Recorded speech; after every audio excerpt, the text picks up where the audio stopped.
Hello everyone, welcome again to my channel. I am Anuradha Kashyap, your biology mentor. Today in this video, I'm going to share the last part of the chapter that is the biotechnology principle and its application. जैसे कि आप सभी को पता है कि already 2 lecture मैं इसके ऊपर अपलोड कर चुकी हूँ, तो जिन भी स्टूडेंट्स ने अभी तक वो लेक्चर नहीं देखे हैं, please go for that videos. अगर आपको आगे के लिए समझना है तो एक बार आप उन वीडियोज़ को जाकर के ज़रूर देख लेना। अदरवाइज़ आपको बहुत सारी चीज़ें यहाँ पे कॉम्प्लिकेट लग सकती हैं because this chapter is very complicated and from the NEET perspective if I tell you, तो ये आपका बहुत ही स्कोरिंग चैप्टर है। एंड द सेकेंड थिंग, ये आपका एक ऐसा चैप्टर है जो बेसिकली आगे हमारे लिए बहुत काम आने वाला है। लाइफ प्रोसेसेस से रिलेटेड ही बहुत सारी चीज़ें हमें सिखाता है, क्योंकि यहाँ पे आप बेसिकली लैब से रिलेटेड चीज़ों पे ज़्यादा ध्यान देते हो। तो बायोटेक्नोलॉजी प्रिंसिपल एंड प्रोसेसेस की अगर मैं बात करूँ, तो अब तक हमने 2 लेक्चर में जो पढ़ा था उसका हल्का सा एक क्विक रिकैप मैं आपको दे देती हूँ।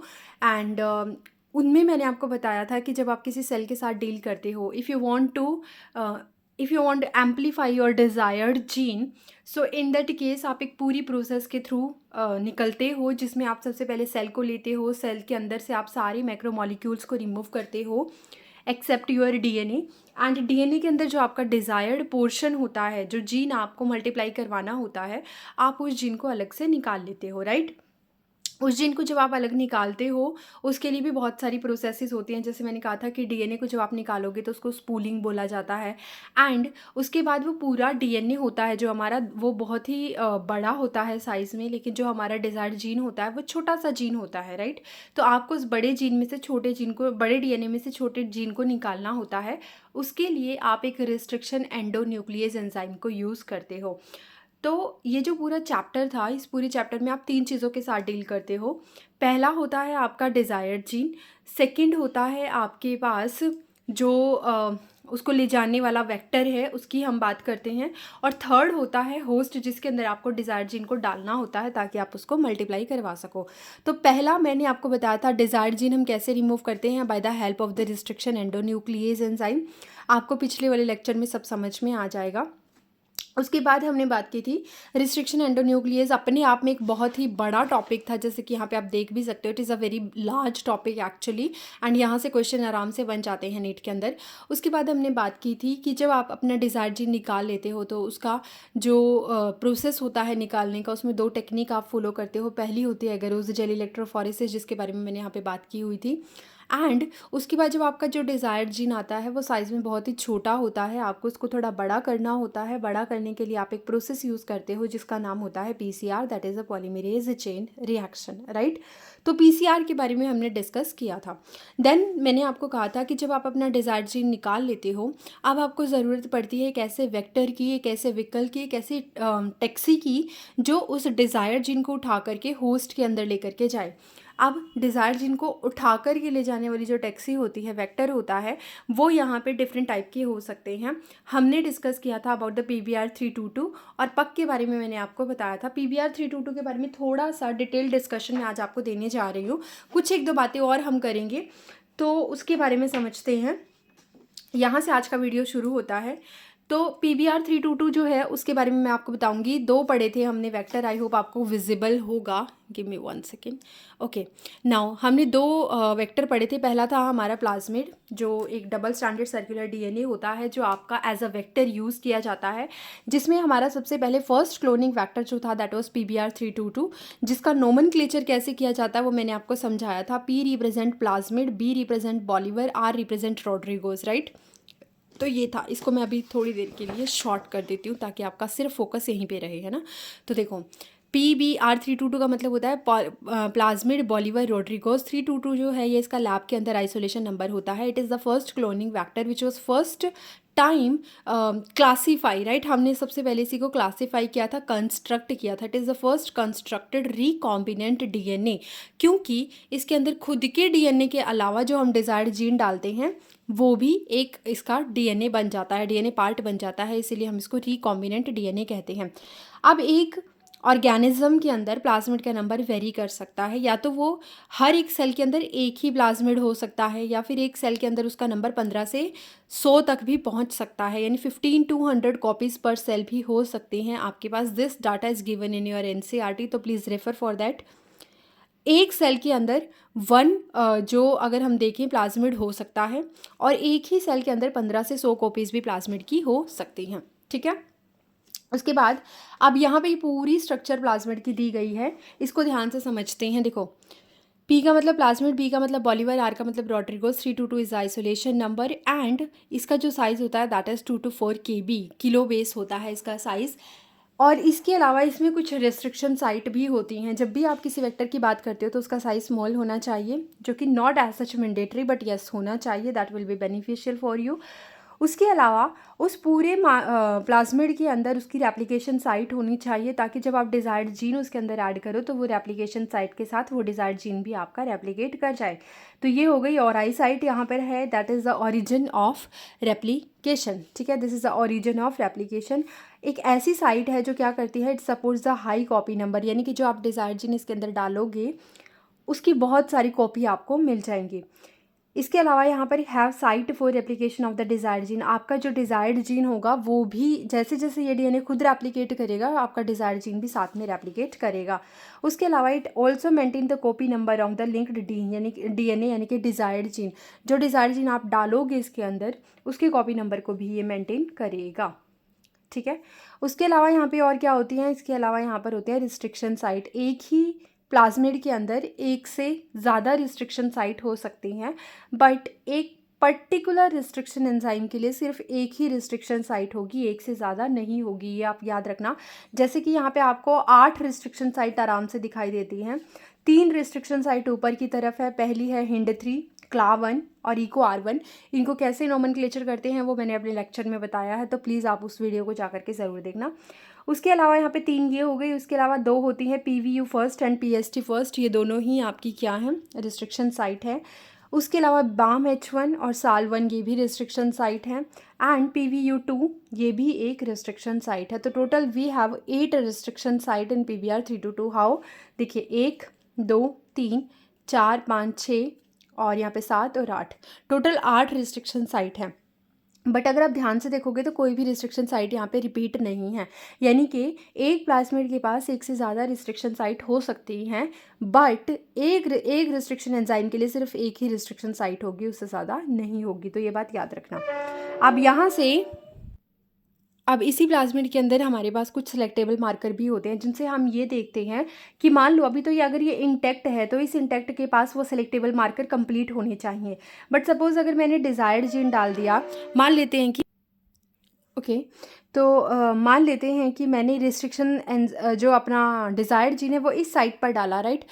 तो इस साइट पर कुछ ऐसा है ही नहीं जिसको वो डिस्टर्ब करे, तो जिससे मुझे समझ ही नहीं आएगा कि मेरा ये जो डीएनए है ये मैनिपुलेट हुआ है या रिकॉम्बिनेंट बना है या नहीं बना है। ठीक है, बट अगर मान लेते हैं मेरे पास ये एक सेलेक्टेबल मार्कर की साइट है, एम्पिसिलिन रेजिस्टेंस हो गई, टेट्रासाइक्लिन रेजिस्टेंस हो गई, these are the selectable marker site है मेरे पास ये। और अगर मैंने यहाँ पर अपना डिज़ायर्ड जीन डाला तो बेटा अगर यहाँ पे पहले ही किसी चीज़ के लिए कोड कर रहा था, बाद में तो ये कोड नहीं करेगा, क्योंकि यहाँ पे मैंने इसको डिस्टर्ब कर दिया है अपना डिज़ायर्ड जीन डाल करके। तो यहाँ से मैं ये चीज़ समझ सकती हूँ ना कि पहले ये जो चीज़ कर रहा था, अब ये डिज़ायर्ड जीन के ऐड होने के बाद वो चीज़ नहीं कर रहा, बिकॉज ये डिस्टर्ब हो गया है।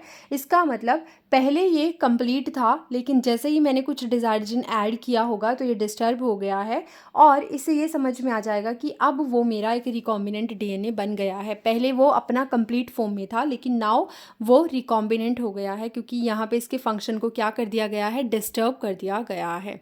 ठीक है, तो ये चीज़ समझ में आई, ये क्या कर दिया गया है, डिस्टर्ब कर दिया गया है। तो इस तरीके से हमारे पास किसी प्लाज्मिड के अंदर काफ़ी सारे रिस्ट्रिक्शन साइट हो सकती हैं, काफ़ी सारी सेलेक्टेबल मार्कर साइट हो सकती हैं। बट देखो, जैसे हमारे पास रिस्ट्रिक्शन साइट एक से ज़्यादा नहीं होती एक रिस्ट्रिक्शन एंजाइम के लिए। ऐसा क्यों? क्योंकि अगर एक ही रिस्ट्रिक्शन एंजाइम एक बार आ गया और उसने मान लीजिए उसकी 2 साइट है, मान लेते हैं हम SAL1 रिस्ट्रिक्शन एंजाइम को यूज़ कर रहे थे और इसकी टोटल 3 साइट थी, एक यहाँ पे भी SAL1 था, यहाँ पे भी SAL1 था और मान लेते हैं यहाँ पे भी SAL1 था।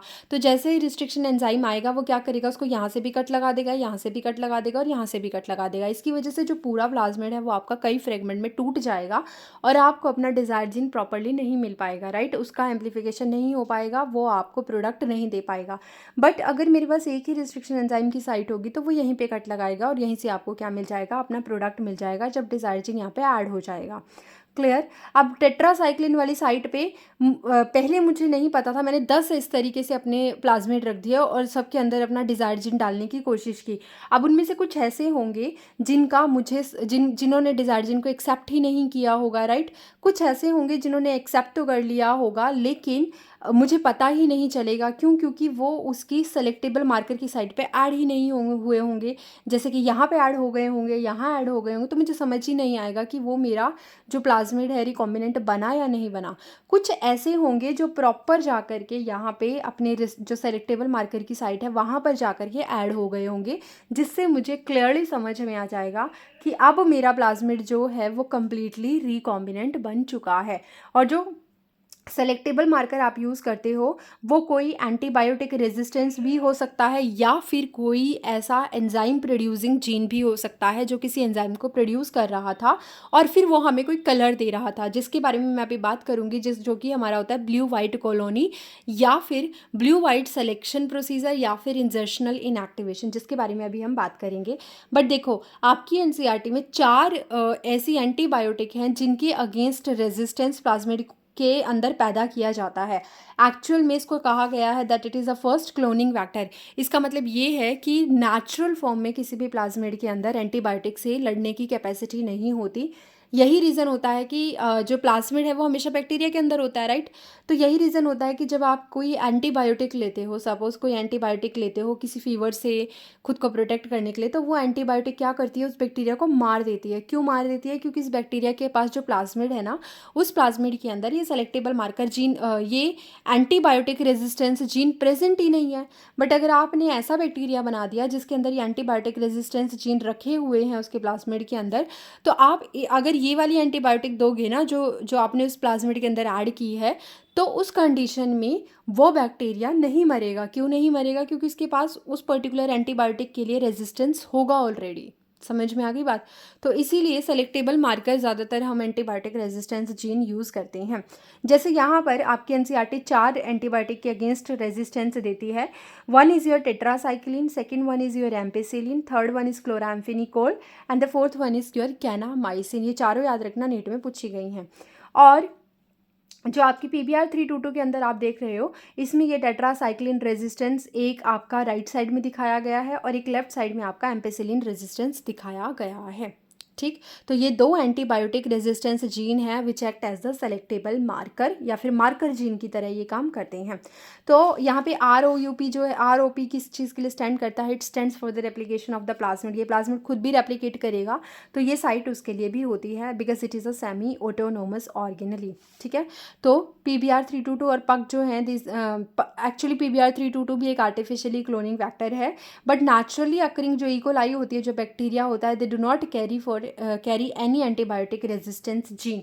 यही रीज़न होता है कि बैक्टीरिया आराम से मर जाते हैं जब आप एंटीबायोटिक लेते हो और आपका फीवर डाउन चला जाता है। बट अगर आपने कोई कंस्ट्रक्टेड रिकॉम्बिनेंट DNA बना दिया है उस बैक्टीरिया के अंदर जो कि ऐसी प्रॉपर्टी रखता है कि वो एंटीबायोटिक से लड़ सके, तो उस केस में बैक्टीरिया की डेथ नहीं होगी। और ये बेसिकली आपके पास इसलिए होगा क्योंकि उसके पास एक एंटीबायोटिक रेजिस्टेंस जीन की प्रॉपर्टी है। ठीक, अब मैं आपको बताती हूँ कि PBR 322 भी क्लोनिंग वेक्टर है और इसी से डिराइव करके पक रखा गया था। एक्चुअल में हुआ क्या था ना कि ऐसा समझ लीजिए कि जब आप रिकॉम्बिनेंट बना रहे थे, तो रिकॉम्बिनेंट बनाने के लिए मैं आपको एक तरीका समझाती हूँ। आई होप यहाँ पर होगा। गिव मी 1 सेकेंड बेटा, मैं समझाती हूँ। ओके, तो उसके बारे में हम अभी थोड़ी देर में बात करेंगे। जब मैं आपको ट्रांसफ़र बताऊंगी तब हम बात करेंगे। पहले तो आप PB 322 के बारे में आराम से समझ लीजिए, very very highly important topic है ये। दूसरा, ब्लू वाइट सिलेक्शन प्रोसीजर कैसे होता है ये समझते हैं। देखो, अभी जब से मैं बता रही हूँ आपको कि अगर आपने इसमें अपना डिज़ायर्ड जीन ऐड किया तो हमें पता होना चाहिए कि वो डिज़ायर्ड जीन ऐड हुआ है या नहीं। उसके लिए हम एक सेलेक्शन क्राइटेरिया फॉलो करते हैं। ठीक है, अब मान लो टेट्रासाइक्लिन रेजिस्टेंस हो या एम्पेसिलिन रेजिस्टेंस, अगर आपने अपने डिज़ायर्ड जीन को टेट्रासाइक्लिन रेजिस्टेंस वाली पॉइंट पे डाला है ना, इस वाले पॉइंट पे डाला है, तो टेट्रासाइक्लिन के लिए रेजिस्टेंस खत्म हो जाएगा। क्यों? क्योंकि आपका जो बेसिकली प्लाज्मिड है उसके पास जो इनिशियली ये प्रॉपर्टी थी ये डिस्टर्ब हो गई क्योंकि आपने इसमें अपना डिज़ायर्ड जीन ऐड कर दिया इस जगह पर। तो अगर आप अब उस बैक्टीरिया को एम्पेसिलिन दोगे तो वो बचा रहेगा। क्यों? क्योंकि उसके पास एम्पेसिलिन रेजिस्टेंस जीन होगा, मैं बताऊंगी थोड़ी देर में और डिटेल में। लेकिन अगर मान लेते हैं कि उसको आपने टेट्रासाइक्लिन दे दिया तो वो जिंदा नहीं रहेगा। क्यों? क्योंकि उसके पास टेट्रासाइक्लिन की रेजिस्टेंस की जो प्रॉपर्टी थी वो आपने डिस्टर्ब कर दी अपना डिजायर्ड जीन इसके अंदर डाल के। और डिजायर्ड जीन आप इसीलिए डाल रहे हो ताकि ये वेक्टर, ये जब आगे किसी और को जाकर के इन्फेक्ट करे तो उस डिज़ायर्ड जीन की बहुत सारी कॉपी वहाँ पर बनवा सके। तो हमारा मेन काम तो भी डिज़ायर्ड जीन की प्रॉपर्टी को मेंटेन करना है, डिज़ायर्ड जीन को बना करके रखना है ताकि हम उसकी मल्टीपल कॉपीज़ ले सकें, है ना। इसी तरीके से अगर मान लीजिए मैंने अपना डिज़ायर्ड जीन एम्पीसिलिन रेजिस्टेंस वाली जगह पे डाल दिया तो यहाँ पे इसकी प्रॉपर्टी ख़त्म हो जाएगी। इस केस में वो बैक्टीरिया टेट्रासाइक्लिन पे तो ग्रो कर जाएगा क्योंकि उसके पास ये प्रॉपर्टी है टेट्रासाइक्लिन रेजिस्टेंस की, बट उसके पास एम्पेसिलिन से लड़ने की प्रॉपर्टी नहीं होगी, इसीलिए उसकी डेथ हो जाएगी। समझ में आ गई बात। अब ये तो था थोड़ी सी मुश्किल प्रोसेस कि पहले तो आप एक बार टेट्रासाइक्लिन पे ग्रो करवाओ, फिर आप एक बार एम्पेसिलिन पे ग्रो करवाओ, ये देखने के लिए कि डिज़ायर्ड जीन एंट्री करा है या नहीं करा है। तो आप एक काम करो, आप सीधा ही एक ऐसा वेक्टर बना लो जिसके साथ आप एक ही बार में सारी चीज़ें कर सको। जैसे कि PBR322, इसके पास ये दो सेलेक्टेबल मार्कर थे, एम्पेसिलिन रेजिस्टेंस और टेट्रासाइक्लिन रेजिस्टेंस। इससे डिराइव करके मैंने एक नया प्लाज्मिड बनाया जिसको हम बोलते हैं पक plasmid of university of California, ये वहाँ पे बनाया गया था। और इसमें क्या किया गया, इसमें सिंपल सी चीज़ की गई कि आपके पास जो जीन आपका यहाँ पे था, कौन सा जीन था यहाँ पे, टेट्रासाइक्लिन रेजिस्टेंस के लिए जो जीन था उसको हटा करके यहाँ पे लेक्सी जीन को ऐड कर दिया गया। एक ऐसा जीन ऐड कर दिया गया जो कि एक एंजाइम प्रोड्यूस करता है जिसका नाम होता है बीटा गैलेक्टोसाइडेज एंजाइम। ठीक है, यानी कि इस प्लाज्मिड के पास एम्पेसिलिन की प्रॉपर्टी तो है, मतलब एम्पेसिलिन से रेजिस्टेंस की प्रॉपर्टी तो अभी भी है, लेकिन इसके पास एक चीज़ नहीं है और वो क्या नहीं है, टेट्रासाइक्लिन से रेजिस्टेंस की प्रॉपर्टी अब इसके पास नहीं है। उसकी जगह आपने दूसरा जीन ऐड कर दिया जिसको हम क्या बोलते हैं, लेक्सी जीन बोलते हो। और लेक्सी जीन आपका क्या करता है, it always produce enzyme that is beta galactosidase. और ये एक ऐसा एंजाइम होता है जो एक क्रोमोजेनिक सबस्ट्रेट को, यानी कि कलर प्रोड्यूसिंग सबस्ट्रेट जो होता है, ये एंजाइम उसके ऊपर काम करता है और उसको प्रोडक्ट में कन्वर्ट कर देता है। वो जो सबस्ट्रेट होता है उसको हम एक्स गैल बोल देते हैं क्योंकि ये गैलेक्टोज की तरह काम करता है। और जब ये टूटता है तो ये आपका जो प्रोडक्ट देता है उससे ब्लू कलर अराइज होता है क्योंकि ये क्रोमोजेनिक सबस्ट्रेट होता है। ठीक है, अब नॉर्मल कंडीशन में तो आपने देखा कि ये जो है आपका प्लाज्मिड ये ब्लू कलर देगा अगर ये इंटेक्ट है, क्योंकि लेक्सी जीन आपने यहाँ पे ऐड कर रखा है जो कि एक्टिव है। अब मान लेते हैं मेरा मन किया कि मैं डिज़ायर्ड जीन भी डाल दूँ, और डिज़ायर्ड जीन जो डाला मैंने और मुझे पता लगाना है कि अभी मेरा प्लाज्मिड मॉडिफाई हुआ है, उसने DNA को, डिज़ायर्ड जीन को अपटेक किया है या नहीं किया है। तो उस केस में जब मैंने अपना डिज़ायर्ड जीन लेक्सी जीन वाली पोजीशन पर डाला तो मुझे समझ में आया कि यहाँ पे मैंने क्या ऐड कर दिया है, लेक्सी जीन जो है उसको इंसर्ट कर दिया है, रिप्लेस भी कर दिया है या फिर अपने डिज़ायर्ड जीन से।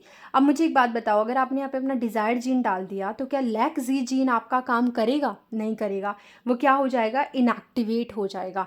इसका मतलब यहाँ पे कोई लेक्सी जीन नहीं होगा। लेक्सी जीन नहीं होगा तो बीटा गैलेक्टोसाइडेज एंजाइम नहीं होगा। ये एंजाइम नहीं होगा तो कोई क्रोमोजेनिक सबस्ट्रेट प्रोडक्ट में कन्वर्ट नहीं होगा। प्रोडक्ट में कन्वर्ट नहीं होगा तो कोई ब्लू कलर नहीं आएगा, इसका मतलब वहाँ पे वाइट कलर आएगा। तो अगर आपके पास एक पेट्री प्लेट में बैक्टीरिया जो हैं जिनके पास प्लाज्मिड हैं और उन प्लाज्मिड में से कुछ प्लाज्मिड आपको ब्लू कलर दे रहे हैं, इसका मतलब उनके अंदर डिज़ायर्ड जीन एंट्री नहीं करा है। अगर किया होता डिज़ायर्ड जीन ने वहाँ पे एंट्री तो आपका लेक्सी जीन इनएक्टिवेट हो चुका होता और ये वाइट कलर देता। तो इसका मतलब जो कॉलोनीज़ हमें ब्लू कलर की अपीयर होंगी उनसे हमें समझ में आ जाएगा कि these are the non recombinant colonies, क्योंकि वहाँ पे कोई रिकॉम्बिनेशन ही नहीं हुआ है। लेकिन जो कॉलोनी हमें पहले दिख रही थी और बाद में हमें दिखाई नहीं दे रही है, ट्रांसपेरेंट हो गई है, वाइट हो गई है, इसका मतलब वहाँ पर रिकॉम्बिनेशन हो गया है। वहाँ पर मेरा डिज़ायर्ड जीन लेक्सी जीन वाली पोजीशन पर जाकर के जुड़ गया है और इसी वजह से उसने क्या कर दिया है, उसको इनएक्टिवेट कर दिया है। और इनएक्टिवेट होने की वजह से वहाँ पे कोई ब्लू कलर नहीं आया है। क्योंकि आपने अपना डिज़ायर्ड जीन वहाँ पे इंसर्ट किया और इंसर्ट करने की वजह से लेक्सी जीन इनएक्टिवेट हो गया है, इसीलिए हम इस प्रोसेस को इंसर्शनल इनएक्टिवेशन भी बोलते हैं। आई होप आपको समझ आया होगा कि जब किसी चीज़ के इंसर्ट होने की वजह से कोई चीज़ इनएक्टिवेट हो जाती है, that is called as insertional inactivation. And the second thing, आपके पास जो नॉन रिकॉम्बिनेंट है, नॉन रिकॉम्बिनेंट यानी कि जिसमें कोई रिकॉम्बिनेशन नहीं हुआ है, वो कैसा है? वो है आपका ब्लू कलर का, क्योंकि एक्स गैल प्रोडक्ट जो है वो सबस्ट्रेट जो है वो टूट जाता है ब्लू कलर के प्रोडक्ट में। लेकिन जो वाइट है आपका वो क्या होगा? वो एक रिकॉम्बिनेंट होगा, यानी कि उसमें डिज़ायर्ड जीन आपका एंट्री कर गया होगा। तो साफ सी बात है कि अगर आपको एक सिलेक्शन क्राइटेरिया फॉलो करना है तो you have to follow the insertional inactivation directly, क्योंकि इससे आपका टाइम बच जाएगा। अगर आप PBr 322 वाला प्लाज्मिड लेकर के काम कर रहे हो तो उसमें थोड़ा टाइम लग सकता है, क्योंकि पहले आप एक बार एम्पीसिलिन पे प्लेटिंग करोगे, फिर आप टेट्रासाइक्लिन पे प्लेटिंग करोगे, तब आपके पास फाइनली रिजल्ट आएगा। लेकिन यहाँ से आपको डायरेक्ट रिजल्ट मिल जाता है, यानी कि आप एक बार जीन ऐड कर दो, अगर वो जीन एग्जैक्टली इस पोजिशन पर आकर के ऐड हो गया है तो आपको वाइट कलर दे देगा, अगर नहीं होगा तो वो आपको ब्लू कलर दे देगा। तो ये तो रही बात कि किस तरीके से आप ब्लू वाइट कॉलोनीज या ब्लू वाइट प्रोसीजर या फिर इंसर्शनल इनएक्टिवेशन कर सकते हो। ये बताना ज़रूरी था, दोनों के दोनों आपके प्लाज्मिड वेरी इंपॉर्टेंट है। एक प्लाज्मिड और आता है जिसको हम बोलते हैं TI प्लाज्मिड। उसके बारे में थोड़ा सा बता देती हूँ कि TI प्लाज्मिड कैसे काम करता है। Even though it is not in your syllabus so you can skip it, but मैं बताना चाहूँगी ताकि आपको जो है थोड़ा सा नॉलेज हो जाए। देखो, TI का मतलब होता है ट्यूमर इंड्यूसिंग प्लाज्मिड। ये एक बैक्टीरिया होता है मिट्टी के अंदर जिसको हम बोलते हैं एग्रोबैक्टीरियम ट्यूमीफिशियंस। ठीक है, एग्रोबैक्टीरियम ट्यूमीफिशियन नाम का एक बैक्टीरिया होता है जो मिट्टी में आराम से रह रहा होता है। अब वो क्या करता है? वो मिट्टी के अंदर जाता है, मिट्टी में रहता है, और जो डाइकोट प्लांट होते हैं, not monocot, only dicot plant की मैं बात करूँगी, जिनके पास 2 कॉटिलिडन्स होते हैं, ऐसे प्लांट के पास जाता है। आप आराम से सुनो, ऐसे प्लांट के पास जाता है और अगर मान लेते हैं प्लांट में कोई इंजरी हो गई है तो उस प्लांट को जाकर के इन्फेक्ट कर देता है। देखो कैसे करता है, पहले तो प्लाज्मिड समझ लेते हैं क्या क्या होता है। बैक्टीरिया जो है एग्रोबैक्टीरियम ट्यूमीफिशियन, उसके अंदर एक प्लाज्मिड होता है, double standard circular extra chromosomal DNA होता है जिसको हम TI प्लाज्मिड बोलते हैं। ये एक ऐसा प्लाज्मिड है जो डाइकोट प्लांट के अंदर ट्यूमर को इंड्यूस कर देता है, इसीलिए इसका नाम ट्यूमर इंड्यूसिंग प्लाज्मिड रखा गया है। इसके पास कुछ सेगमेंट होते हैं, जैसे कि इस पूरे प्लाज्मिड में डबल स्टैंडर्ड सर्कुलर DNA में एक तो रीजन होता है जिसको बोलते हैं VIR रीजन या विर रीजन भी बोल देते हैं। ये रीजन ऐसा होता है जो वायरुलेंट रीजन होता है और यही रिस्पॉन्सिबल होता है प्लांट को, जब आप इन्फेक्ट करोगे प्लांट को, जब ये प्लाज्मिड इन्फेक्ट करेगा तो पैथोजेनेसिटी के लिए यही वाला रीजन रिस्पॉन्सिबल होता है। इसमें कुछ अलग अलग जीन होते हैं, जैसे ABCDEFG जीन होते हैं। इसके अलावा इस प्लाज्मिड के पास एक सेगमेंट होता है जिसको हम TDNA बोलते हैं, जो कि ट्रांसफ़र होता है एक्चुअल में जो प्लांट के अंदर ट्रांसफ़र होता है। तो TDNA, पूरा प्लाज्मिड कभी भी प्लांट के अंदर ट्रांसफ़र नहीं होता इन्फेक्शन के लिए, हमेशा TDNA जो होता है वो आगे जाता है और वही इन्फेक्शन कोज करवाता है। TDNA मतलब कि ट्रांसफ़र DNA। तो देखो, ये पूरा एग्रोबैक्टीरियम ट्यूमीफिशियन था, ये इसका मेन जीनोम था, ये पूरा बैक्टीरिया था एग्रोबैक्टीरियम ट्यूमीफिशियन, और ये इसका मेन जीनोम था और ये इसका प्लाज्मिड था। प्लाज्मिड को जब जूम करके देखा गया तो देखा कि इसके पास एक तो विर रीजन होता है और उसके अलावा इसके पास एक TDNA सेगमेंट होता है। इस TDNA सेगमेंट में 2 चीज़ें होती हैं, एक तो ऑक्सिन होता है, एक साइटोकाइनिन होता है। These are the plant growth hormone. Auxin plant की रूट की ग्रोथ करवाता है और साइटोकाइनिन प्लांट की शूट की ग्रोथ करवाता है, और ये दोनों ही फाइटो हार्मोन्स होते हैं, प्लांट के हार्मोन होते हैं। अब होगा क्या कि आप, जैसे ये मिट्टी है, मिट्टी के अंदर ये बैक्टीरिया रखा हुआ है, एग्रोबैक्टीरियम ट्यूमीफिशियन रखा हुआ है, और जैसे ही मान लेते हैं एक प्लांट के अंदर इन्फेक्शन हुआ, उसने कुछ केमिकल रिलीज़ किए, तो ये बैक्टीरिया उसके आसपास जाकर के एक्यूमुलेट हो जाएंगे। ठीक, अब जैसे ही उसके आसपास एक्यूमुलेट होंगे तो ये अपना TDNA जो होगा, ये वाला जो पार्ट होगा TDNA का, ये जाकर के ट्रांसफ़र कर देंगे इस प्लांट की रूट के अंदर। प्लांट की रूट में ट्रांसफ़र करेंगे तो प्लांट की रूट में जब ये होगा ट्रांसफ़र, तो TDNA वाला पार्ट जब ट्रांसफ़र होता है तो उसमें ऑक्सिन होगा। ऑक्सिन क्या करवाएगा? ऑक्सिन प्लांट की रूट की ग्रोथ करवा देगा, एक्स्ट्रा ग्रोथ करवा देगा, और वहाँ पर क्या बन जाएंगे? रूट नोड्यूल्स बन जाएंगे, रूट नॉट बन जाएंगी। इसीलिए वहाँ पर ट्यूमर जैसे डिजीज़ हो जाएगी, बहुत गांठें टाइप सी बन जाएंगी, उसको हम बोल देते हैं ट्यूमर। तो देखो हुआ क्या, इसने यहाँ पे इन्फेक्शन हुआ तो इसने अपना टीआई प्लाज्मिड जो है इसका टीडीएनए इसको ट्रांसफ़र कर दिया। इसके ट्रांसफ़र होते ही ट्यूब के थ्रू ये ट्रांसफ़र होगा। प्लांट के पास खुद के पास ऑलरेडी ऑक्सिन और साइटोकाइनिन होते हैं, लेकिन ये टीडीएनए में एक्स्ट्रा जो ऑक्सिन और साइटोकाइनिन होता है वो भी इसको मिल जाता है, जिसकी वजह से इसकी एबनॉर्मल ग्रोथ हो जाती है, leads to the over growth of the cortex cell, and उसकी वजह से क्या हो जाएगा, ट्यूमर हो जाएगा। ये क्या करेगा, ट्यूमर वहाँ पे जाके क्राउन गॉल डिजीज़ को क्रिएट करता है। ये एनसीईआरटी में मेंशन है कि टीआई प्लाज्मिड जब इन्फेक्ट करता है किसी डाइकोट प्लांट को, it is not a monocot plant, it only infects the dicot plant, ठीक है। तो डाइकोट प्लांट को जब ये इन्फेक्ट करता है तो उस कंडीशन में ये जाकर के ग्रोथ करवा देता है, नॉर्मल ग्रोथ वहाँ पे, और उसकी वजह से क्या हो जाता है, वहाँ पे ट्यूमर का फॉर्मेशन हो जाता है, जिसको हम क्या बोलते हैं बेटा, इसको बोला जाता है crown gall disease, crown gall disease, ठीक है। अब मान लो ये तो था खतरनाक वाला रीज़न, बट अगर मैं एक काम करूँ, मैं इस पूरे सेगमेंट को हटा दूँ और इसकी जगह मैं अपना डिज़ायर्ड जीन डाल दूँ, तो जब ये प्लांट को इन्फेक्ट करने जाएगा तो ये करना तो ये वाला जीन चाहता था ट्रांसफ़र, लेकिन गलती से अब वो अपने डिज़ायर्ड जीन को क्या कर देगा, ट्रांसफ़र कर देगा। तो यही चीज़ मैंने की कि टीआई प्लाज्मिड के विर रीज़न को ऐसा सच रखा, क्योंकि उससे मुझे कोई खास प्रॉब्लम हो नहीं रही थी। वो सिर्फ ट्यूब बनाने के काम आता है कि जब प्लांट की सेल के पास जाता है ये टीआई प्लाज्मिड, तो ये वहाँ पे जाकर के ट्यूब बना लेता है, तो ट्यूब बनाने के ये काम आता है। बट यहाँ पे जो मेरा टीडीएनए था या जो बेकार डीएनए था उसको हटा दिया मैंने, और उसकी जगह पे क्या कर दिया, here desired gene is added and auxin and cytokinin gene is removed. तो वो जीन मैंने क्या कर दिए हैं, रिमूव कर दिए हैं। तो अब ये ट्यूमर तो प्रोड्यूस नहीं करेगा, नो डाउट, बट साथ में ये क्या कर देगा, ये जितने भी अच्छे जीन होंगे मेरे, जो भी मैंने डिज़ायर्ड जीन यहाँ पे ऐड किए हुए हैं, उनको जा कर के प्लांट के अंदर ट्रांसफ़र कर देगा। तो TI plasmid is very important for the plants. अगर वो अपना ट्यूमर डीएनए रख रहे हैं तो उसकी वजह से तो वो पैथोजेनिसिटी कोज करेंगे प्लांट के अंदर डाइकोट में, बट अगर आप उसको हटा कर के उसकी जगह अपना डिज़ायर्ड जीन ऐड कर देते हो तो वो हमारे लिए यूज़फुल हो जाते हैं। ऐसी कंडीशन में जब आपने टीआई प्लाज्मिड के बेकार जीन को हटा दिया और अच्छे जीन को रखा है या अच्छे जीन को ऐड कर दिया है, तो उसको आपने क्या कर दिया, डिसआर्म कर दिया। क्योंकि देखो जो आपका प्लाज्मिड था पहले वो क्या था, उसकी जो मेन आर्म थी टीडीएनए वो उसके पास थी, लेकिन अब आपने वही हटा दी, तो इस चीज़ को हम बोलते हैं डिसआर्मिंग। तो पैथोजेनिसिटी को रोकने के लिए कई बार आप प्लाज्मिड को डिसआर्म कर देते हो, जो हमारे लिए काम करता है, ठीक है। तो आई होप आपको ये तीनों चीज़ें आज समझ में आई होंगी। प्लाज्मिड एक बहुत हाईली इंपॉर्टेंट टॉपिक है जो मैं आपको समझाना चाह रही थी। PBr 322 इंपॉर्टेंट है, पक इंपॉर्टेंट है और टीआई प्लाज्मिड इंपॉर्टेंट है। पूरी मैकेनिज्म के साथ मैंने समझा दिया, कैसे काम करते हैं ये समझा दिया। अब मैं अपना मेन पे चलती हूँ, क्योंकि वेक्टर जो थे, वेक्टर की सारी प्रॉपर्टी मैं आपको समझा चुकी हूँ। वेक्टर कौन कौन से होते हैं, वेक्टर काम कैसे करते हैं और वेक्टर किसको इन्फेक्ट करते हैं। अब हमारा मेन रोल आएगा होस्ट का। होस्ट के अंदर ये कैसे जाकर के काम करेंगे। तो हमने डिज़ायर्ड जीन कंप्लीट कर लिया है, हमने वेक्टर को कंप्लीट कर लिया, अब लास्ट बचा है हमारा होस्ट। तो चलिए होस्ट के बारे में बात करते हैं। ओके, तो चलो यहाँ से होस्ट के बारे में शुरू करते हैं। घबराना नहीं है बिल्कुल भी, वो सारा पेज छोड़ दीजिए, उसका कोई लेना देना नहीं है आज के लेक्चर में आपका।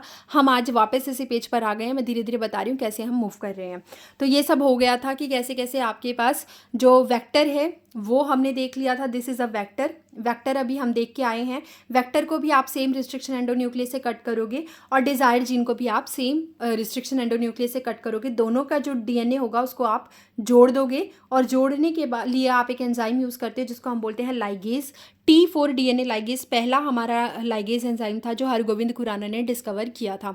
अगर आपको विजिबल नहीं है तो मैं इसको 2 पे कर देती हूँ ताकि आपको समझ में आ जाए, ठीक है। हाँ जी, आई होप अभी आपको ये विजिबल होगा प्रॉपरली, ठीक है। साथ साथ लेके चलते हैं पोर्शन को।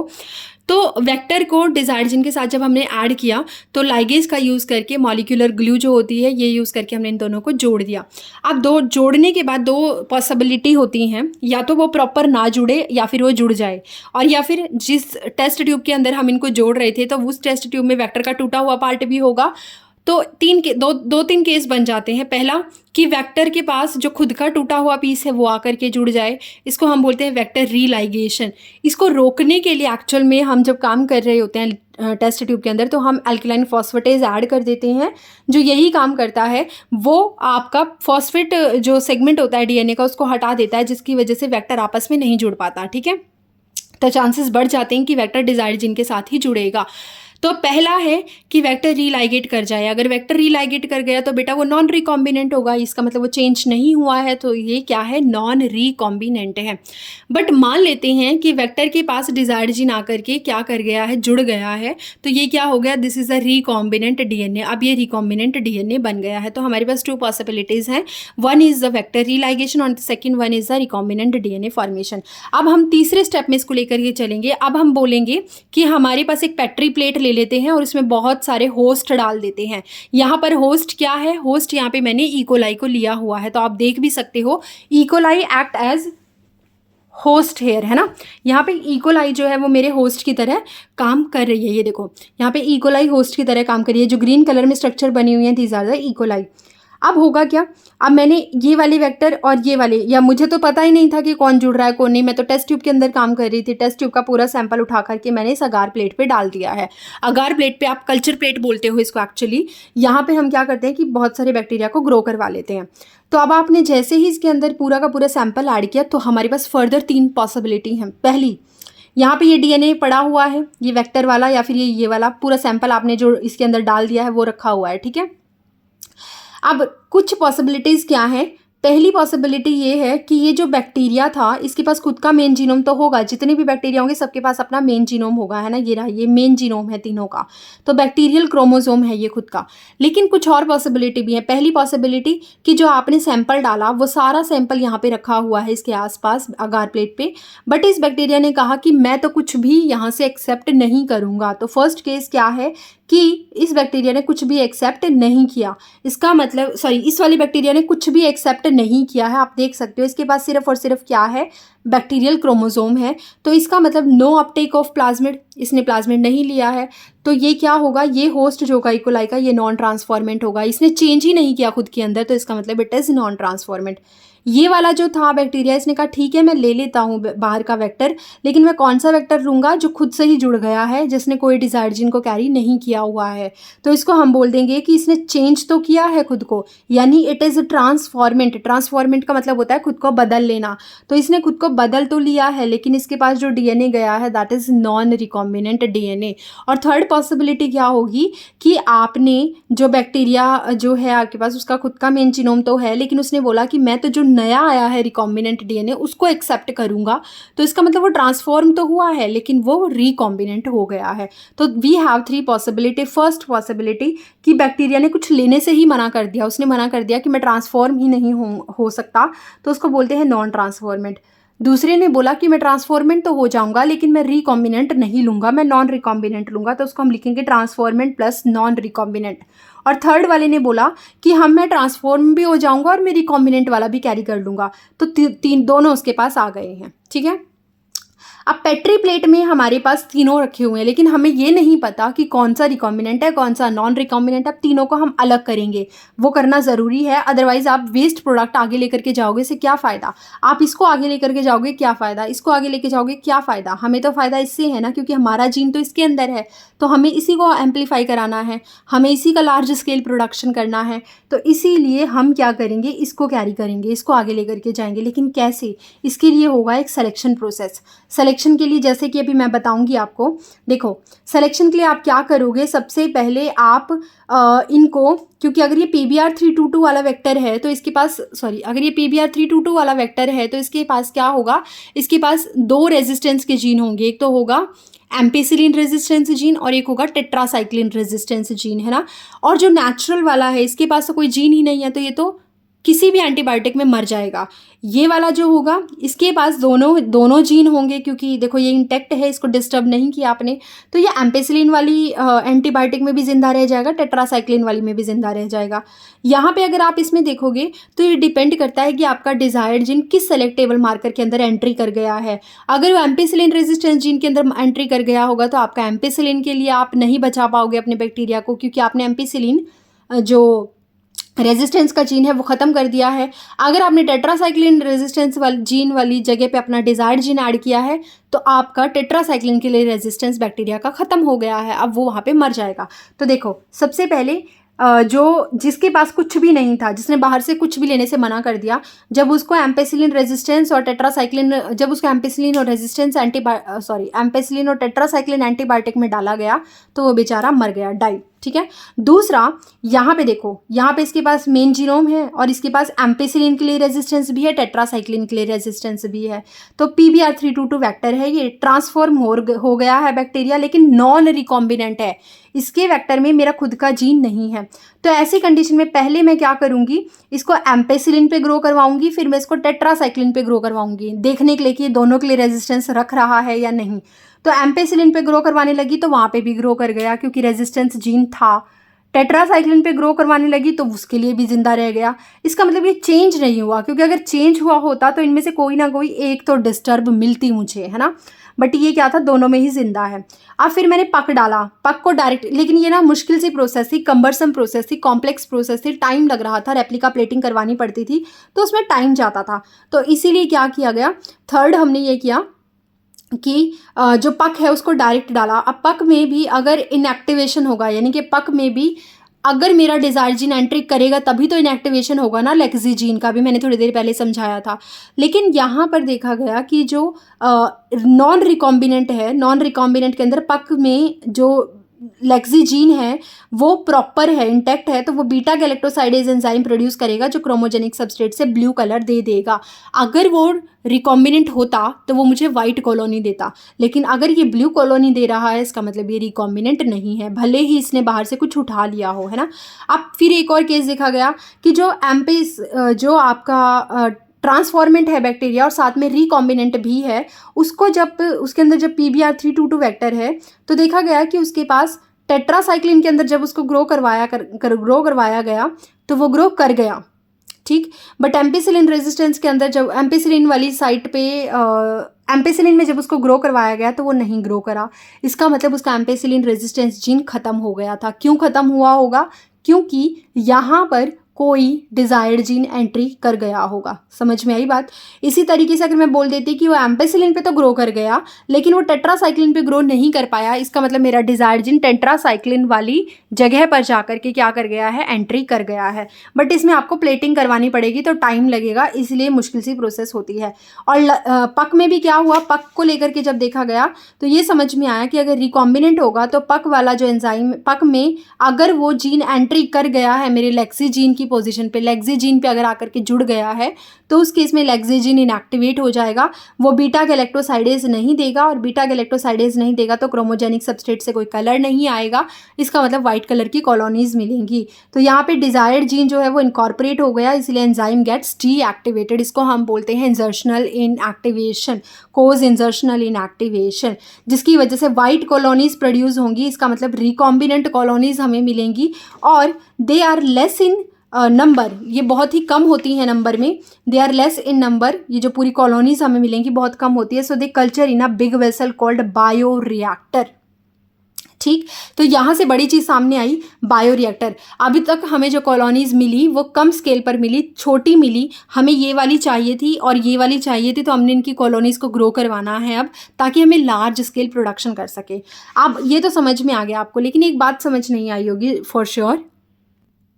ओके, आपको ये समझ नहीं आया होगा कि मैम आपने यहाँ पे बहुत सारा सैंपल डाला और ये होस्ट रखे हुए थे अंदर, लेकिन इन्होंने इस डीएनए को अपटेक कैसे किया, जो बाहर वेक्टर रखे हुए हैं उस डीएनए को अपटेक कैसे किया। तो एक्चुअल में उसके लिए कुछ मेथड होते हैं, जैसे कि यहाँ पे मैंने आपको कहा था कि या तो डायरेक्ट ही आप बैक्टीरिया के अंदर डाल दो अपना जो डीएनए है, जो आपका डिज़ायर्ड जीन है वो उठाओ और डायरेक्ट आप अपने बैक्टीरिया के अंदर डाल दो, आपको वेक्टर की ज़रूरत नहीं होती, उसको हम बोलते हैं डायरेक्ट मेथड, ठीक है। बट कई बार हम क्या करते हैं, हम वेक्टर का यूज़ करते हैं, पहले वेक्टर के साथ डिज़ायर्ड जीन को जोड़ते हैं और फिर जाकर के उसको बैक्टीरिया के अंदर जोड़ते हैं, इसको हम बोलते हैं इनडायरेक्ट मेथड। तो डायरेक्ट मेथड जो होते हैं उनकी अगर हम बात करें तो उसमें काफ़ी सारे डिफरेंट तरीके आ सकते हैं, जैसे कि पहला आता है जीन गन। जिसको हम बायोलिस्टिक या पार्टिकल गन मेथड भी कहते हैं। इसमें क्या किया जाता है कि आप जो आपका टंगस्टन हो गया या जो गोल्ड होगा उसकी छोटी छोटी गोलियां बना लो, टंगस्टन और गोल्ड की, और उसके ऊपर आप अपना जो डिज़ायर्ड जीन आप डालना चाहते हो किसी प्लांट के अंदर, तो उसके ऊपर वो डिज़ायर्ड जीन आप क्या कर दो, कोट कर दो। जब आप उसके ऊपर कोट करोगे और फिर उसको एक गन की हेल्प से बहुत दूरी से क्या कर दिया जाता है, फेंक दिया जाता है, ब्लास्ट कर दिया जाता है, ताकि वो प्लांट के अंदर डायरेक्ट एंट्री कर जाए। इसीलिए हम इसको जीन गन या बायोलिस्टिक या पार्टिकल गन मेथड भी कहते हैं। जैसे अगर किसी ने कैसे समझाऊं, जैसे किसी ने किसी ट्यूमर को चेक करने के लिए बायोप्सी का यूज़ करवाया हो, तो बायोप्सी में भी आप एक गन मेथड यूज़ करते हो ना। गन के थ्रू क्या करता है, सैंपल को कलेक्ट कर लेता है, इंजेक्शन लगा करके सैंपल को कलेक्ट कर लिया जाता है, लेकिन वो बहुत पास से होता है। प्लांट में एक दूरी मेंटेन करके आप गन का यूज़ करते हो, जैसे पिस्टल चलाते हो, ऐसी एक गन होती है जीन गन, और उसके अंदर क्या रखते हैं, बुलेट की जगह आप जो टंगस्टन या गोल्ड के पार्टिकल होंगे उनके ऊपर अपना डिज़ायर्ड जीन रैप कर दो, और फिर उसको क्या कर दो, ब्लास्ट वो चला दो, बंदूक चला दो, अपनी जो जीन गन है उसको चला दो, जिसकी वजह से क्या होगा, आपका जो डिज़ायर्ड जीन है वो डायरेक्ट प्लांट के अंदर एंट्री कर जाएगा। ये सिर्फ प्लांट के लिए होता है, क्योंकि अगर आप इतनी वेलोसिटी के साथ, इतने प्रेशर के साथ अगर आप अपना जो गन है वो किसी एनिमल के अंदर डालोगे तो उसकी डेथ हो सकती है। दूसरा माइक्रोपोरेशन, हम इसको बोलते हैं, इलेक्ट्रोपोरेशन भी बोलते हैं। इसमें क्या किया जाता है, जो बैक्टीरिया है, जो होस्ट होता है, उसको आप इलेक्ट्रिक फील्ड दे दीजिए। उसकी वजह से क्या होगा, उसकी प्लाज्मा मेम्ब्रेन के अंदर पोर्स बन जाएंगे, और पोर्स बनने की वजह से जो बाहर डीएनए रखा हुआ है, इसकी प्लाज्मा मेम्ब्रेन के अंदर पोर बन गए। जैसे ही आपने इसको इलेक्ट्रिक फील्ड दिया और वो पोर जैसे ही खुले, छेद जैसे ही खुले, बैक्टीरिया जो डीएनए है वो अंदर चला जाता है। वो डीएनए क्या चला जाता है, अंदर चला जाता है ना। तो apply electric field which create pores to uptake DNA, ये बैक्टीरिया के लिए होता है। केमिकल की बात करें तो केमिकल में क्या होता है, आप कोई केमिकल अप्लाई कर सकते हो, जैसे पॉलीथाइलिन ग्लाइकोल। इसमें क्या होगा कि जो सेल वॉल होगी किसी बैक्टीरिया की, वो क्या कर जाएगी, उसके साथ आपका जो डीएनए बाहर रखा हुआ फ्यूज़ कर जाएगा और उसको डायरेक्टली अंदर ले लिया जाएगा। एक होता है माइक्रो इंजेक्शन, जो एनिमल्स के लिए यूज़ किया जाता है। इसमें इंजेक्शन ही लगाया जाता है, जिसकी निडल बहुत ही पतली होती है, जैसे माइस वगैरह के अंदर लगा देते हैं, और इसमें डायरेक्ट हम अपना डिज़ायर्ड जीन उस इंजेक्शन के थ्रू क्या कर देते हैं, बॉडी के अंदर इंट्रोड्यूस करवा देते हैं। इसको हम बोलते हैं माइक्रो इंजेक्शन। या फिर आपके पास एक और मेथड होता है जिसको बोला जाता है लाइपोसोम मेडिएटेड मेथड। इसमें आप लिपिड के छोटे छोटे फैट लिपिड जो है वो ले लेते हो और उसके अंदर अपना डिज़ायर्ड जीन डाल देते हो। अब उस लिपिड को आप बैक्टीरिया को दे दो। बैक्टीरिया की जो सेल मेम्ब्रेन है वो भी लिपिड की बनी हुई है, आपने भी लिपिड दे दिया, दोनों फ्यूज हो जाएंगे, दोनों पिघल जाएंगे या साइड हो जाएंगे, और जो डिज़ायर्ड जीन है वो डायरेक्टली अंदर एंट्री कर जाएगा। तो ये एक बहुत ही अच्छा सा मेथड होता है। ठीक है, अब ये तो था डायरेक्ट मेथड। एक और होता है डायरेक्ट मेथड जिसके बारे में बात करूंगी, लेकिन उसके अलावा इनडायरेक्ट मेथड कौन से होते हैं कि आपने वेक्टर का यूज़ करके डालना है। तो वेक्टर के लिए आप या तो डिसार्म्ड पैथोजन कर लो, यानी कि जो पैथोजन कंटेनिंग बैक्टीरिया होते हैं, पैथोजेनिसिटी कोज करते हैं, जैसे टीआई प्लाज्मिड। तो टीआई प्लाज्मिड नॉर्मल कंडीशन में तो पैथोजेनिक होता है, प्लांट के अंदर ट्यूमर या क्राउन गोल्ड डिजीज कोज करता है। बट अगर आप उसको डिसआर्म कर दोगे, तो आपने उसका टीडीएनए रिमूव कर दिया, टीडीएनए रिमूव करते ही अब आप अपना डिजायर्ड जीन डाल दो, वो अच्छे से काम करने लगेगा। उसके अलावा रेट्रोवायरसेस होते हैं, जैसे एचआईवी का इन्फेक्शन होता है ना, तो एचआईवी वायरस हो गए। अब वायरस जिस तरीके से पैथोजेनिसिटी कोज करते हैं, आप उसका वो जीन निकाल दो पैथोजन कोज करने वाला, और उसकी जगह अपना डिज़ायर्ड जीन डाल दो। तो वो जैसे ही किसी एनिमल को इन्फेक्ट करेंगे तो वो अपना डिज़ायर्ड जीन उसकी बॉडी के अंदर एंट्री करवा देंगे। उसको हम बोल देते हैं कि वो एनिमल्स के लिए होता है, जैसे रेट्रोवायरसेस। ठीक है, तो ये याद रखना, टीआई प्लाज्मिड और retroviruses they act as the indirect method for transfer the desired gene into the host cell. Clear. एक होता है heat shock method which is very important and given in your NCERT also. Heat shock method में क्या किया जाता है कि जैसे ये बैक्टीरिया है, ये बैक्टीरिया मान लेते हैं पहले बाहर से सिर्फ एक ही डीएनए को अपटेक कर सकता था, लेकिन मैं चाहती हूँ कि इसकी एफिशिएंसी और इंक्रीज़ हो जाए और ये बाहर पड़े हुए बहुत सारे प्लाज्मिड को इनटेक कर ले, ताकि ज़्यादा प्लाज्मिड आ जाएं और ज़्यादा डिज़ायर्ड जीन हो और मेरा काम आसान हो जाए, लार्ज स्केल प्रोडक्शन आसान हो जाए। तो इस केस में मैं इसकी एफिशिएंसी को इंक्रीज़ करूँगी। इस एफिशिएंसी को इंक्रीज़ करने के लिए हीट शॉक मेथड दिया जाता है to increase the efficiency for uptake of DNA. ठीक है, जो बाहर वेक्टर रखे हुए हैं उसमें जो रिकॉम्बिनेंट वेक्टर है उनको उठाने के लिए, इसकी एफिशिएंसी को बढ़ाने के लिए हम एक हीट शॉक मेथड देते हैं। इसके कुछ स्टेप होते हैं। पहला, इन पेट्री प्लेट को या इन बैक्टीरिया को जिनके अंदर आपको अपना डीएनए इंट्रोड्यूस करवाना है, इन पैट्री प्लेट में रखे हुए बैक्टीरिया को आप क्या करो, आइस में इंक्यूबेट कर दो, यानी इस पूरी पैट्री प्लेट को आइस में इंक्यूबेट कर दो, आइस में रख दो। उसके तुरंत बाद थोड़ी देर बाद आप उसको क्या करोगे, 42 डिग्री सेल्सियस की हीट दोगे, वहाँ पर इंक्यूबेट करोगे इसको। हीट देते ही क्या होगा, इसके पास जो वॉल्स है उसमें पोर बन जाएंगे और फटाफट से जो बाहर का डीएनए वो ज़्यादा से ज़्यादा डीएनए क्या होगा, ये अपटेक कर लेगी और तुरंत इसको कहाँ पर इंक्यूबेट कर दो, आइस के अंदर इंक्यूबेट कर दो। ठीक है, इससे क्या होगा, इसकी एफिशिएंसी बढ़ जाएगी। इसके अलावा आप इसको इकोलाई को क्या कर सकते हो, कैल्शियम क्लोराइड से कैल्शियम क्लोराइड से ट्रीट भी कर सकते हो। अगर आप इसकी वॉल सरफेस पे कैल्शियम क्लोराइड लगा दोगे तो बहुत सारे बाहर के डीएनए आकर के चिपक जाएंगे इसके साथ और फटाफट से क्या होगा, ज़्यादा से ज़्यादा डीएनए एंट्री कर जाएंगे, ज़्यादा से ज़्यादा जो वेक्टर है जो डिजायर्ड जीन कैरी कर रहा है वो एंट्री कर जाएगा। To increase its efficiency we have to treat the bacteria with calcium chloride ions, ये बात याद रखना। ठीक, तो इस तरीके से हमने बहुत सारे मेथड देखे कि हम ये वाला जो डीएनए है एक्चुअली इस जो वेक्टर प्लस डिजायर्ड जीन वाला डीएनए है, इस डीएनए को मैं ज़्यादा से ज़्यादा इन बैक्टीरिया के अंदर कैसे डाल सकती हूँ, उसके लिए डायरेक्ट और इनडायरेक्ट मेथड होते हैं। फाइनली हम उसको सेलेक्ट कर लेंगे। सेलेक्ट करने के मैंने सारे मेथड बताए। अब मेरा मेन काम क्या है, सिर्फ ये जो 2 पॉसिबिलिटीज़ आई हैं जिनके अंदर रिकॉम्बिनेंट बैक्टीरिया ने एंट्री की है, इन पॉसिबिलिटीज़ को मैं क्या करूँगी, इन पॉसिबिलिटीज़ का नंबर इंक्रीज़ करूँगी, इनका जो ऐसे बोल दीजिए लेवल इंक्रीज़ कर देंगे, जिसको हम बोलते हैं लार्ज स्केल प्रोडक्शन। अब लार्ज स्केल प्रोडक्शन की देखो, छोटे लेवल पे तो आप बैच में काम छोटे लेवल पे तो आप लैब के अंदर काम करते हो, है ना। ओके, देखो जब आप छोटे लेवल पे काम करते हो, उसको मैं पहले तो थोड़ा छोटा कर देती हूँ ताकि समझ आ जाए। हाँ जी, तो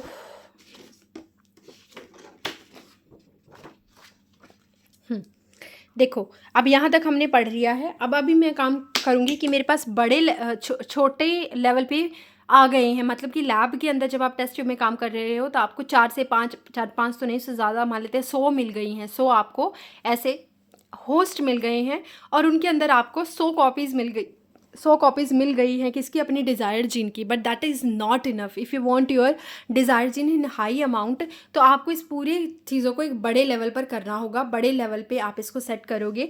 बड़े लेवल पे सेट करने के लिए बायो रिएक्टर्स होते हैं, बड़े बड़े वेसल्स होते हैं, बड़े बड़े बर्तन होते हैं एक्चुअली, जिनके अंदर आप पूरा सामान डाल दो और फिर आप अपना प्रोडक्ट हाई अमाउंट में ले लो। बायो रिएक्टर की बात करें तो बेटा बायो रिएक्टर की कैपेसिटी होती है कि ये 100 से 1000 लीटर तक के सामान को क्या कर सकते हैं। थोड़ा बड़ा कर दूं क्या, कर ही देती हूँ ताकि आपको समझ आ जाए अच्छे से। हाँ, तो बायो रिएक्टर देखो क्या होता है कि बायो रिएक्टर में कैपेसिटी होती है, इतने बड़े बर्तन होते हैं कि 100 लीटर से 1000 लीटर तक का सामान अपने अंदर रख सकते हैं और इनको हम फर्मेंटर भी बोलते हैं। इसमें क्या होगा कि जब आपने छोटे लेवल पे कल्चर कर लिया, आपने इस तरीके से पैट्री प्लेट पे तो कल्चर कर लिया लेकिन ये थोड़ा था, अब आप इससे ज़्यादा करना चाह रहे थे, तो जो जो सामान आपने पैट्री प्लेट में डाला था न्यूट्रिएंट के लिए, वो सारा सामान उठा करके आप अपने बड़े बड़े बायो रिएक्टर में डाल दो, लेकिन ज़्यादा अमाउंट में डाल देना। अब उसमें क्या करोगे, कल्चरिंग करोगे। कल्चर करने के लिए आप 2 तरीके यूज़ कर सकते हो, या तो आप बैच में कल्चर कर लो या फिर आप कंटिन्यूस कल्चर कर लो। बैच में कल्चर करने का मतलब होता है कि आपने एक बार एक फर्मेंटर में सारा सामान डाल दिया और अपना सैंपल डाल दिया और फिर आप अपना प्रोडक्ट लो और प्रोडक्ट को निकाल लो। फिर आप दूसरा बैच सेट करो, जैसे क्लासेस होती है ना, एक बैच आएगा उसको पढ़ाएंगे, फिर उसको निकाल देंगे, फिर दूसरा बैच लगाएंगे। सेम ऐसा ही होता है। इसका मतलब ये क्या है, क्लोज्ड सिस्टम है। आपने एक बार क्लास में सभी बच्चों को भरा, उसके बाद दरवाज़ा लगाया, पढ़ाने लग गए, जैसे ही रिंग बजी आपने उस क्लास को ओपन करके दरवाज़ा निकाल दिया बाहर, फिर आप दूसरी क्लास को लेकर के आओगे। इसका मतलब आपने क्लोज सिस्टम तैयार किया। लेकिन कंटिन्यूस कल्चरिंग में क्या करोगे, एक साइड से आप बच्चों को पढ़ाते जा रहे हो, जिनका काम होता जा रहा है उनको आप दूसरे डोर से बाहर निकालते जा रहे हो। इसका मतलब you are working in a open system. आप एक ओपन सिस्टम में काम कर रहे हो and you are continuously working. आप कंटिन्यूअस अपना सामान डाल रहे हो उस बर्तन के अंदर और उससे प्रोडक्ट बनता जा रहा है। प्रोडक्ट को एक होल से बाहर निकाल रहे हो और सैंपल को दूसरे होल से ऐड कर रहे हो, इंपोर्ट भी कर रहे हो, एक्सपोर्ट भी कर रहे हो। तो इसका मतलब it is a continuous culturing. इसमें हमेशा याद रखना कि आपके बैक्टीरिया बहुत ही ग्रोइंग फेज में रहते हैं, क्योंकि यहाँ पे इनको ज़्यादा काम करना होता है। एक साइड से काम करते जा रहे हो, दूसरी साइड से आप प्रोडक्ट निकालते जा रहे हो, है ना। अब देखो इसके कुछ टाइप्स होते हैं। एक होता है स्पार्स्ड टैंक रिएक्टर और एक होता है simple stirred tank reactor. Sparsed tank reactor और सिंपल स्टर्ड टैंक जो होते हैं इनमें काम करते हैं, इनकी थोड़ी सी ना स्ट्रक्चर अलग अलग होती है। जैसे अच्छा, इससे पहले मैं एक चीज़ और बताना चाहूँगी आपको। देखो लार्ज स्केल प्रोडक्शन के लिए यहाँ पे थोड़ा अच्छे से समझ सकते हैं हम। हाँ जी, देखो लार्ज स्केल, ये हटा देती हूँ।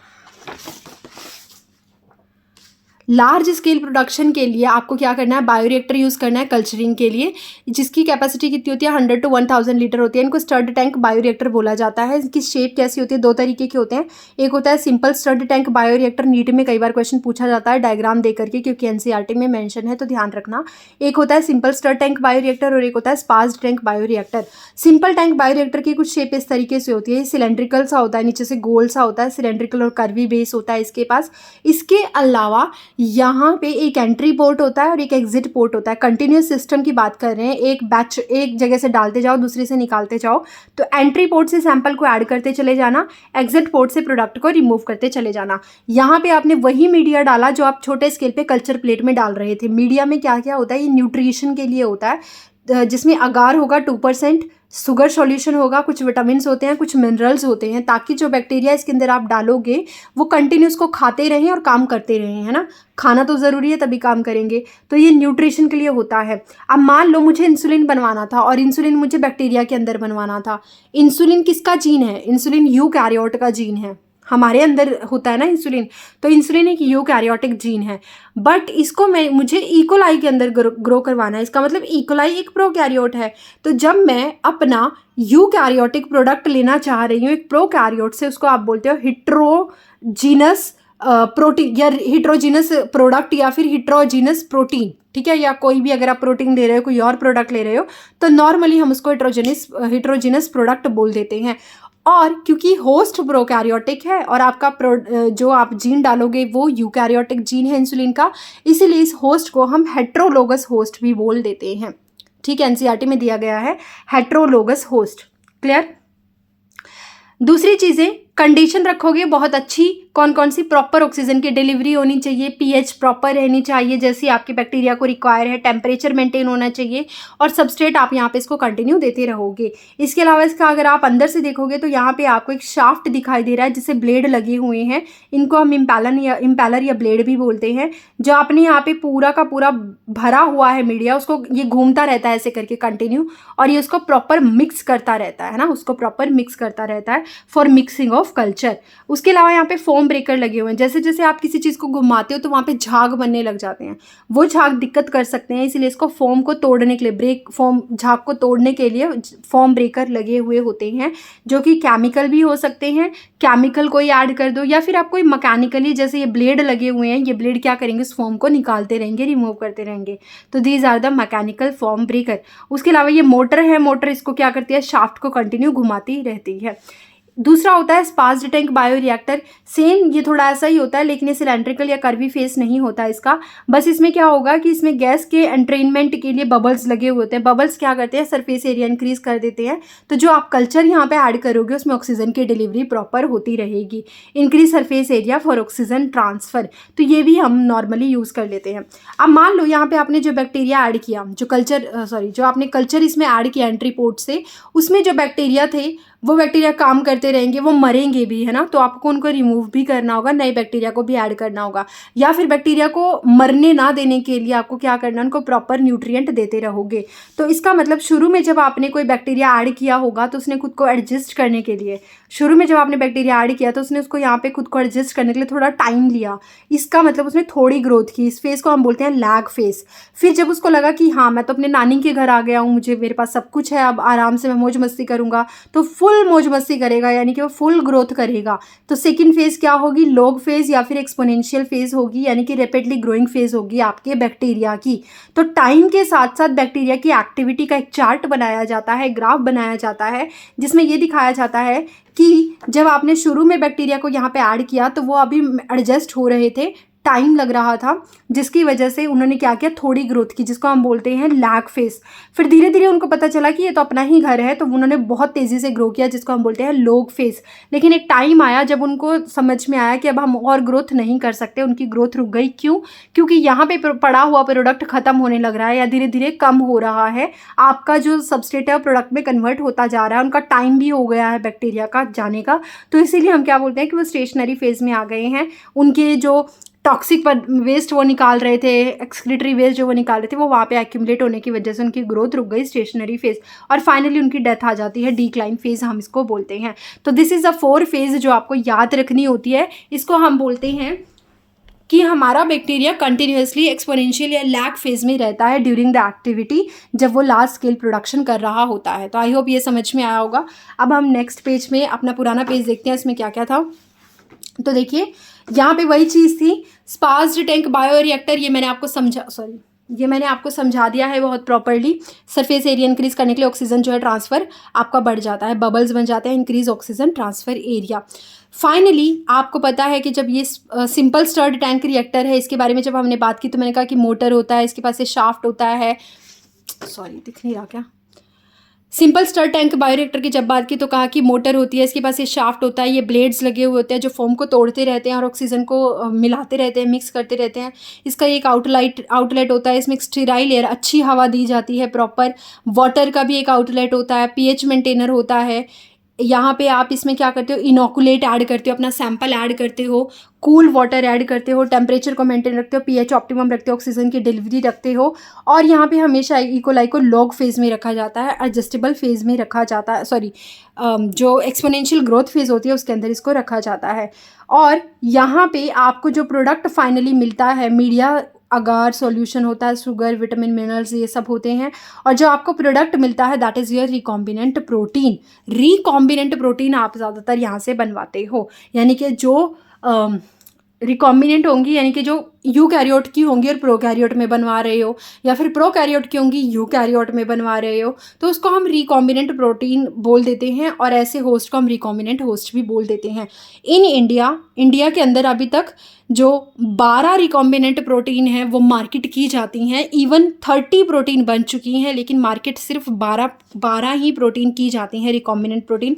एक्चुअल में यही वो रिकॉम्बिनेंट प्रोटीन थी या प्रोडक्ट था जो हम लेना चाह रहे थे, जिसके लिए हमने ये पूरी प्रोसेस की थी। इसका मतलब यहाँ पे वो रिकॉम्बिनेंट प्रोटीन इस सेल के अंदर थी जो मुझे इस सेल से निकाल करके लार्ज स्केल पर लेकर के जानी थी, जिसके लिए मैंने पूरा प्रोग्राम किया। और फाइनली मुझे ये रिकॉम्बिनेंट प्रोटीन जो है, ये 30 रिकॉम्बिनेंट प्रोटीन में से 12 रिकॉम्बिनेंट प्रोटीन हाई स्केल पर मुझे प्राप्त हुई हैं, ऑब्टेन हुई हैं। अब ये कौन कौन सी हैं ये मैं आपको बता देती हूँ। 30 जो रिकॉम्बिनेंट प्रोटीन है ये ऑल ओवर द वर्ल्ड आपकी एक्सप्लोर की जा चुकी हैं by help of this method, recombinant method से, बायोटेक्नोलॉजी के मेथड से। 30 रिकॉम्बिनेंट प्रोटीन पूरी दुनिया में बनाई जा चुकी हैं, जिनमें से 12 रिकॉम्बिनेंट प्रोटीन इंडिया के अंदर प्रेजेंट हैं और मार्केटिंग की जाती है जिनकी। रिकॉम्बिनेंट प्रोटीन और उसका यूज़ क्या है ये समझ लेते हैं। जैसे कि OKT3 ये एक रिकॉम्बिनेंट प्रोटीन है जो किस चीज़ के काम आती है, for prevention of acute kidney transplant rejection. जब आप कोई किडनी को ट्रांसप्लांट करवाते हो तो चांसेस होते हैं कि उसके रिजेक्ट वो हो सकती है, उसको रोकने के लिए OKT3 साथ में दी जाती है। एक होती है रियोप्रो जो कि ब्लड क्लॉट के डिसोल्यूशन के लिए काम करती है। ब्लड अगर क्लॉट हो गया हो कहीं पे तो उसको डिसॉल्व करने का काम कौन करती है, रियोप्रो। TPA क्या होती है, थर्ड वाली, फॉर डिसॉल्विंग ब्लड क्लॉट। अगर ब्लड में कोई क्लॉट बन गया है तो उसको डिसॉल्व करने के लिए टिश्यू प्लाज्मिनोजन एक्टिवेटर यानी कि TPA दिया जाता है, टिश्यू प्लाज्मिनोजन एक्टिवेटर, लिख लेना कहीं पे। एस्पैराजीन जो होती है it is used for asparaginase, it is used for the treatment of cancer, याद रखना। बट अभी उतना ज़्यादा हाई स्केल पे इसका यूज़ नहीं होता है क्योंकि अभी इस पर बहुत सारी डिस्कवरीज बाकी हैं, बहुत सारे इस पर अभी काम करने बाकी हैं। But the asparaginase is used for the treatment of the cancer. Humulin, जैसे कि मैंने आपको कहा था कि अगर हम शुरू से ही काम कर रहे थे, जब मैंने चैप्टर पढ़ाना शुरू किया था तो मैंने कहा था मेरा डिज़ायर्ड जीन इंसुलिन है, यानी कि मैं इंसुलिन बनवाना चाह रही थी, तो उसका एक नाम रखा गया आर्टिफिशियल इंसुलिन का जिसको ह्यूमुलिन बोला जाता है। And it is used for the treatment of the diabetes mellitus. Blood clotting factor 8 भी आप इससे बनवा सकते हो जो हीमोफीलिया ए को ट्रीट करने के लिए यूज़ किया जाता है। ब्लड क्लॉटिंग फैक्टर 9 भी ऑलरेडी बनवाई जा चुकी है, recombinant protein for haemophilia B को ट्रीट करने के लिए। एक्चुअली हेपेटाइटिस को ट्रीट करने के लिए हेपेटाइटिस बी वैक्सीन जो है वो बनाई गई है। और इंटरफेरोन्स अल्फा जो होते हैं वो हेपेटाइटिस सी को ट्रीट करने के लिए यूज़ किए जाते हैं। हिरुडीन जो होती है which is used as an anti coagulant, ये भी आर्टिफिशियली बनवाई गई है। और एक होती है प्लांट ग्रोथ फैक्टर जो कि वुंड हीलिंग के काम आती है। तो ये आपके कुछ प्रोटीन है जो इंडिया में मार्केटेड होती हैं। तो this was a whole chapter जो आपको मैंने कंप्लीट करा दिया है। अभी मैं आपको एक बार दिखा देती हूँ मैंने क्या क्या कंप्लीट कराया है। देखो, शुरू में जब हमने बात की थी, हमारा जो चैप्टर था बायोटेक्नोलॉजी प्रिंसिपल का, वो यहाँ से शुरू हुआ था बेटा। यहाँ से वो शुरू किया गया था। यहाँ से लेकर के मैंने बहुत सारे आपको साइंटिस्ट के बारे में बताया, आपको एक्सपेरिमेंट्स के बारे में बताया, फिर हमने कुछ स्टेप्स के बारे में बात की थी, स्टेप के साथ साथ कुछ रिस्ट्रिक्शन एंडोन्यूक्लियसिस की बात हुई थी, फिर फाइनली एक पूरी प्रोसेस समझी जिसको पढ़ने का तरीका कुछ ऐसे था, ऐसे करके ऐसे, और फिर हम उसको नीचे से हमने पढ़ा, पूरा ऐसे पढ़ा, जिसमें बीच बीच में बहुत सारी अलग अलग चीज़ें आती गई जो हमने अलग पढ़ी, और फिर ऐसे करके, और फिर बीच में जा कर के हमने इसको पढ़ा था। ठीक है, तो ये पूरी चीज़ें थी। उसके अलावा मैंने आपको ये कुछ अलग से प्लाज्मिड के बारे में डिटेल में डिस्कशन किया था। This is a wholesome chapter. अगर आपको ये यहाँ से समझ नहीं आया तो बेटा ये आपको कहीं से समझ नहीं आ सकता, मार्क माई वर्ड्स, क्योंकि ये बहुत ही तरीके से मैंने समझाई हैं चीज़ें। और अगर आपको ये अभी भी मुश्किल लग रहा है तो आप इसको 2 बार 3 बार रीडिंग लो, 3 बार आप मेरा लेक्चर अटेंड करो, पूरा लेक्चर अटेंड करो, केयरफुली अटेंड करो, पेशेंस के साथ अटेंड करो। भगाना नहीं होता किसी चीज़ को। मैं स्पीड पे करा रही हूँ, या फिर आपको अगर कम लगता है तो आप इसको 1x के अलावा दूसरी स्पीड पे देख सकते हो। बट ये एक ऐसा चैप्टर है जो मैंने पूरी दिल से आपको करवाया है। वैसे तो सब कराती हूँ, बट ये बहुत ही ब्रिलियंट चैप्टर था जो कि बहुत डिटेल में, इवन बाहर से कुछ कंसेप्ट मैंने इसमें इंक्लूड किए ताकि मैं आपको डिटेल्ड समझा सकूँ। It is not like a one shot, right. ये एक ऐसा चैप्टर है जिसको मैंने बहुत डिटेल में डिस्कस किया है। आई होप आपको ये समझ में आया होगा। अगर आप मेरे लेक्चर लेते हैं तो आपको ज़रूर समझ में आएगा। और प्लीज़ सब्सक्राइब द चैनल अगर आपको लगता है कि आपको इससे बेनिफिट हो रहा है। लाइक कीजिए चैनल को, मुझे कमेंट कीजिए अगर आप और चीज़ें चाहते हैं ऐसी, ताकि मैं मोटिवेटेड रहूं। स्टिल मेरी अभी मोटिवेशन के लिए आप उतना नहीं व्यूज़ आ पाते हैं मुझे, बट द थिंग कि मैं चाहती हूँ कि मेरी चीज़ जो है वो काफ़ी लोगों तक, काफ़ी बच्चों तक पहुँचे। और देखो, यूट्यूब पर बहुत टीचर्स हैं and I really appreciate all the teachers. मुझे बहुत खुशी होती है जब कोई भी टीचर पढ़ाता है, लेकिन आई ऑल्सो वॉन्ट कि बच्चे इन चीज़ों को भी अप्रिशिएट करें जो कुछ टीचर अलग से कर रहे हैं, है ना। तो मैं चाहती हूँ कि आप, अगर कोई प्रॉब्लम आपको लगती है कि हाँ यहाँ पे नहीं समझ आ रहा, तो प्लीज़ मुझे कमेंट सेक्शन में मेंशन कीजिए। और ये मेरा टेलीग्राम का चैनल है, आपको लिंक दे दूँगी, आप वहाँ पे जाकर के ज्वाइन कर लीजिए। उसके अलावा उसी चैनल में एक डिस्कशन लिंक भी है। अगर आप उस डिस्कशन वाले चैनल को ज्वाइन कर लेते हैं तो आप मुझे वहाँ पे मैसेज करके अपनी क्वेरीज़ बता सकते हैं ताकि मैं उसके रिगार्डिंग काम कर सकूँ। तो please join both the channel. मेरा जो मेन चैनल है टेलीग्राम का वो भी ज्वाइन कीजिए, उसके साथ साथ उसमें एक डिस्क्रिप्शन या डिस्कशन के लिए एक चैनल है, आप उसको भी ज्वाइन कर सकते हैं। तो आई होप आपको समझ में आ गया होगा। डिस्क्रिप्शन बॉक्स में मैं लिंक दे दूँगी, और पूरी प्लेलिस्ट है मेरे चैनल पे वन शॉट नीट बायोलॉजी की। अभी उस पर कंटिन्यू लेक्चर डल रहे हैं, आप देखते जाओ। उसमें काफ़ी सारे चैप्टर मैं कंप्लीट कराने लग रही हूँ, तो प्लीज़ आप उनको आराम से देखो। 12th के कुछ चैप्टर हो गए हैं, 11th भी साथ में चल रही है। नीट का जो एग्ज़ाम होगा उसके आने से पहले पहले मैं आपको सारे चैप्टर करा दूँगी। आई होप आपको वीडियो समझ में आई होगी। तो मिलते हैं नेक्स्ट वीडियो में। वन शॉट फिर से देखते हैं, पार्ट में रहेगा, वन शॉट रहेगा, कैसे रहेगा। मिलते हैं नेक्स्ट वीडियो में। Thank you, stay tuned and all the best for your future.